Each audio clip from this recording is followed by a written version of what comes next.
সার্বভৌমত্ব কখনো রক্ষা হবে না। যারা এই অস্তিত্বকে বিরুদ্ধে দাঁড়াবে তাদের বিরুদ্ধে আমরা দাঁড়াবো।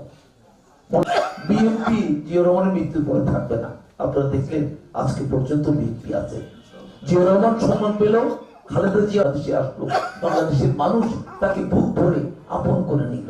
ঠিক আছে, তো আপনাদের কাছে শুধু এইটুকু বলবো, আগামী 25 তারিখে আমাদের অনেক কথা বলবে, ধর্মের দোহাই দিবে, বিভিন্ন ভাবে আপনাদেরকে পরিচিত করবে। বয়স হয়ে গিয়েছে, এটা হয়েছে সেটা হয়েছে, বিভিন্ন ভাবে সৃষ্টি করে। আপনারা মুক্তিযোদ্ধারা এই দেশটাকে সৃষ্টি করেছেন, আপনারাই এদেশকে ভালোবাসেন। আপনাদের এই যে ধারা, আপনারা যে মুক্তিযুদ্ধ করেছেন, সেই ধারাকে আমরা এগিয়ে নিতে চাই, সেই লক্ষ্যে আমরা কাজ করছি।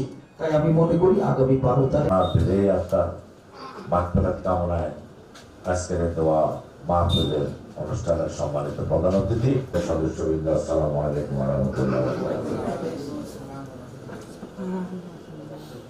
একটা কথা আছে যে সংবিধান পরিবর্তনের জন্য দায়িত্ব দেওয়া হবে কাউকে কাউকে, নাই তাহলে 71 সংবিধান পরিবর্তন করা বহুবার হয়েছে। সেই দেশটির প্রতি যে সম্মান আপনারা দেওয়ার জন্য এখানে এই অনুষ্ঠান আয়োজন করেছেন, আমি সর্বপ্রথম আমাদের পক্ষ থেকে আপনার এই উদ্যোগের জন্য আপনাদের কাছে কৃতজ্ঞতা প্রকাশ করি। আমাদের